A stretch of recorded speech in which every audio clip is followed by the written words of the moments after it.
అదరగొట్టే కారం రంగు రుచి ఆచి కారం పొడి. పసిడి పరుగులు ఆగడం లేదు. వెండి మరింతగా కొండెక్కుతుంది. దేశంలో బంగారం వెండి ధరలు అసలు తగ్గేదేలే అంటున్నాయి.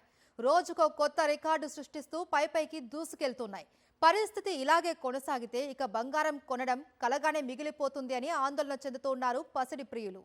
గోల్డ్ రేట్ రోజుకో కొత్త రికార్డ్ బ్రేక్ చేస్తోంది. సామాన్యులు, మధ్యతరగతి వాళ్ళకే కాదు, ఓ మోస్తరు ఆదాయం ఉన్న వారికి కూడా అందకుండా దూసుకెళ్తోంది.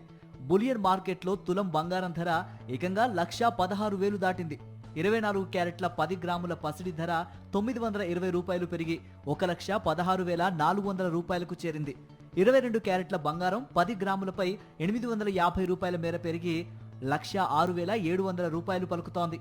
బంగారం బాటలోనే వెండి కూడా మరింతగా కొండెక్కుతోంది. పసిడితో పోటీపడి చుక్కలను తాకుతోంది. హైదరాబాద్ లో కిలో వెండి ధర 1000 రూపాయలు పెరిగి 1,60,000కు చేరుకుంది. అంతర్జాతీయంగా నెలకొన్న అనిశ్చితి పరిస్థితుల నేపథ్యంలో స్థిర ఆదాయం సమకూర్చే కమోడిటీ మార్కెట్ల వైపు పెట్టుబడిదారులు మొగ్గు చూపుతున్నారు.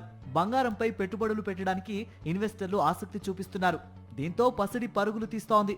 ఇక దేశంలో పండగల సీజన్ ప్రారంభం కావడం కూడా ధరల పెరుగుదలలో కీలక పాత్ర పోషిస్తోంది. ఈ ఒక్క నెలలోనే 10 గ్రాముల బంగారం ధర 12,000 రూపాయలు పెరిగింది.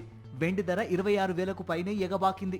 రాబోయే రోజుల్లో గోల్డ్ రేటు మరింత పెరిగే అవకాశం ఉందని బులియన్ మార్కెట్ వర్గాలు అంచనా వేస్తున్నాయి. ప్రస్తుతం అంతర్జాతీయ మార్కెట్లో ఔన్స్ బంగారం ధర $3,810 వద్ద ట్రేడ్ అవుతోంది.